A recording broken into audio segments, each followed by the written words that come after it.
Well, Evergreen State College hosts an annual event called A Day of Absence. That's where traditionally minority students and faculty step away from the campus for a day to show just how significant their impact is. Additionally, white students attend workshops on racism. Now, this year, according to PJ Media, the school apparently wanted to change things up a bit and asked the white students and faculty to leave campus instead of the minorities to leave campus. Now, biology professor Bret Weinstein took issue with this event, saying that, quote, on a college campus, one's right to speak should never be based on the color of your skin. That sparked harassment by Weinstein by the students to the point where police told him to hold classes off campus due to safety concerns. It also sparked campus-wide protests. I believe here's a clip of one of the protests. So hold on a second.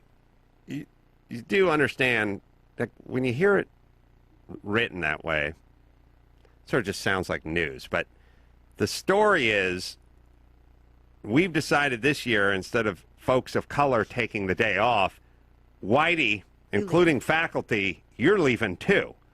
Or just you.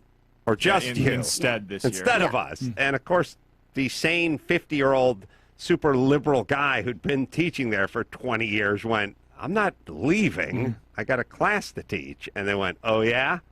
This is a weird tradition either way. Well, the tradition starts out as the black community I get it, but their impact. the whole, well, first off, I got bad news for everyone, but when just a group leaves a campus, it's just more in the vending machine for us. It's not like I go down and go, where's Lucius? Like, it's just, it's like, what I'm saying is like, hey, black or Hispanic, I'll tell you what, take a day off of driving and see how it affects our commute. We don't go, why, miss black people on the freeway? We don't miss them in the classroom. They're just here or they're not here. It's like, it's racist to even miss you. Very savvy of them to schedule it in June when it's not football or basketball season. Wow, Brian. The tennis team did well. That's right. Well, there's a little more to Golf the team story, played but great. here's a clip. So they showed up in his classroom. Yeah. These racist teachers have got to go. So at a meeting... Who's the poor woman they've cornered? She's the doorman. They took the whitest, smallest I woman know. in the world and they have to stand there. And so everyone showed up at this guy's classroom to basically Settle his like an hash. angry mob She's showed like, up. how dare you still be here? Well, Yes. Essentially, right? Yeah. Yes. And you'll love this. At a meeting between the administration and the students, University President George Bridges said no students would be punished for their involvement in the demonstrations, even before the matter was investigated. So don't worry, none of you were in trouble. Some, including many members of the faculty, were sympathetic to the students' concerns about racism on campus and police responses to the demonstrators. This is Evergreen State where again? It's in Washington. Oh, right where you were. Yeah, Coincidence? Paid him a visit. This is a college, it's not like, well, it's a rendering plant outside of Selma, Alabama, and there's a lot of racial tension there. This is a college in the middle of I'm guessing a very small wildly liberal arts college. stretch of land here. Really, this place is where racism is showing its brewing. This is the hotbed of which just goes to show you it doesn't need to exist in order for us to have a rally around it. Well, there's a couple elements here. One is I enjoy watching the mob turn on itself. This teacher is a liberal. Like, I saw him being interviewed, and the interviewer said, well, the irony is you probably voted for Hillary Clinton, right? And he said, no, Bernie Sanders. Too conservative. I'm very liberal. I'm insanely liberal, and Jewish, I'm assuming. Weinstein? Are you sure? Yeah, used to be sort of minor. So this guy's a liberal Jew at a liberal arts college, and it's never enough. See, that's the whole thing. That's why you don't pay ransom when ISIS abducts CNN news crews, because all they do is abduct more. There is no satiating these people. Here's what we feed need. the beast. Yes, we're leaving campus. All right, go leave the campus this one day out of the year and see what it's like to live without brown and black people for one day of one semester. Then you come back and decide, not enough. Now you guys need to leave. And the only thing that'll work in this situation is a show of unity and or force. I'm working on a little movie called No Safe Spaces, and you can check that out at nosafespaces.com to talk about these problems. I do not blame the students. Students are 19. They don't know what the fuck they're doing. They're just out of control. They're the same people who they grew up in a world where third-hand smoke exists and everyone had a gluten allergy. They don't know what reality. 57,000 Americans died of secondhand smoke. Everything. They have no idea what reality is. That's who they grew up. They grew up sitting next to people on airplanes who had dogs on their laps. You got to go back 5 years. These guys were ninth graders. They're new, and this is nothing all. to compare it to. This is all they know. So when they want this faculty member ousted, that's them. That's Natalia running down the hill with tears pouring from her eyes, screaming Sonny's like that. Well, honestly, like you want her to knock it off, but she's 11. Right. She's 11. Now, if she's doing that at 28, not so good. But thinking a little more rationally. It's not her fault. It's Lynette and my fault for not doing. And when the administration. I say Lynette, my fault. Go ahead.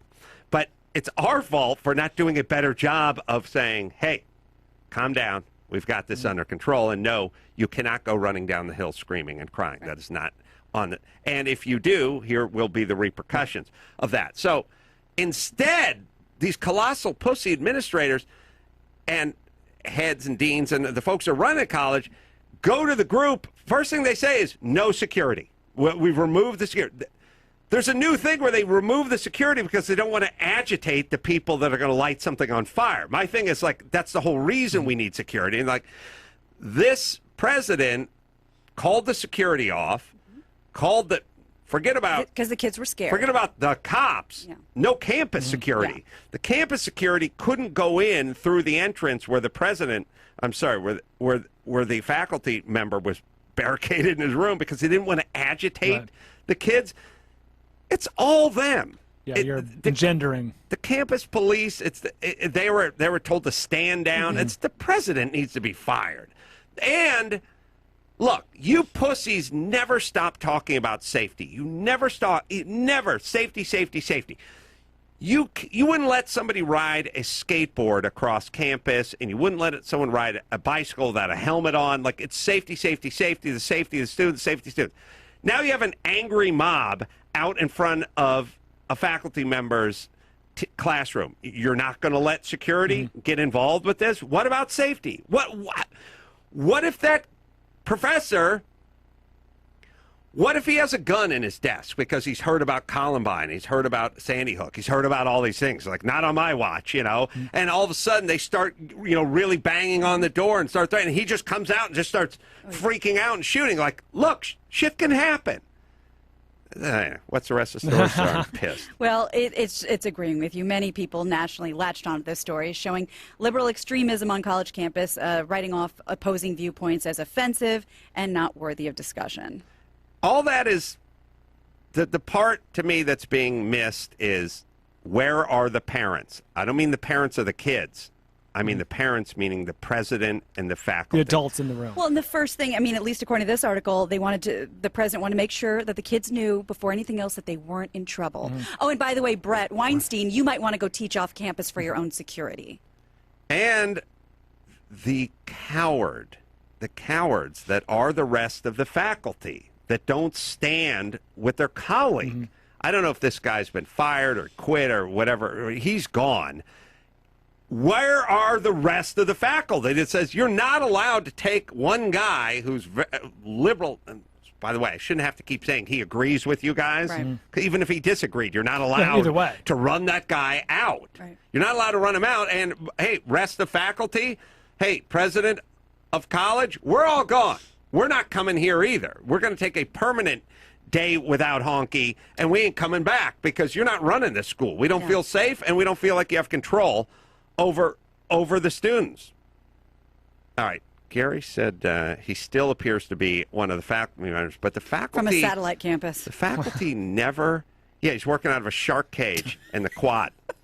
The faculty never stands up with their colleagues who say, I'm not doing this. They always run the other way. There was another story about they wanted a 2-day seminar on race where all the faculty members, as if somebody who's been doing nothing but working in that environment for the last 20 years needs to go get coached up on racial sensitivity. That you live in a fishbowl of it. But they said it's a 2-dayer. It's not 1 day. It's 2 full days. That'll learn you. Racial sensitivity. We gotta solve racism. Yeah. And this guy's like, that's a waste of my time. I'm 63 years old. I run the Divinity Church, or it was like the ecumenical, religious, historical, whatever, and I'm not doing that. Right.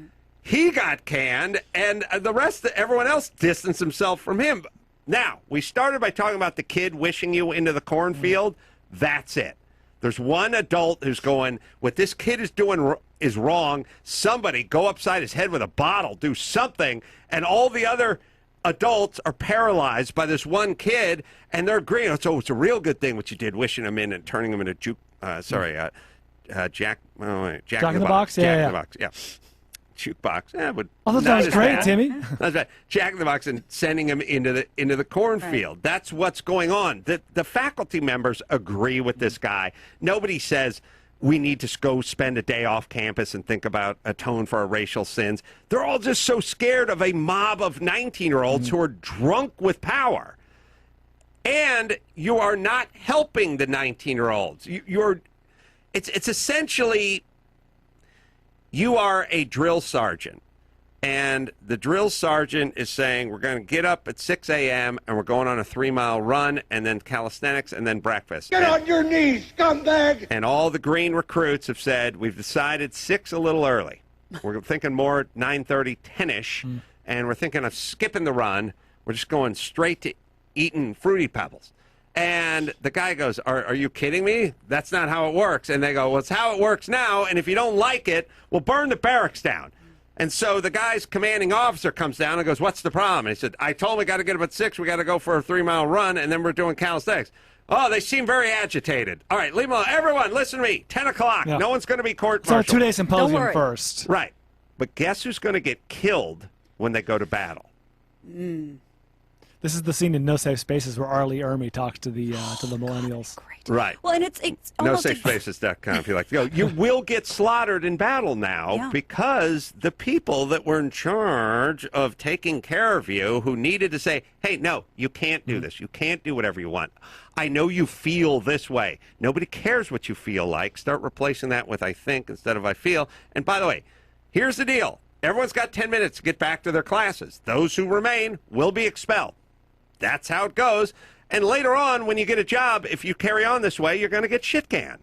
So this is good training for that. And this is so parallel to what you said earlier about patent trolls. So in a way, you don't even blame them. They're just trying to get a dollar where they can. The people in charge should be acting accordingly. We have snot-nosed 19-year-olds out of control, feeding on themselves, and it's just a sort of orgy of narcissism and horrible decision-making.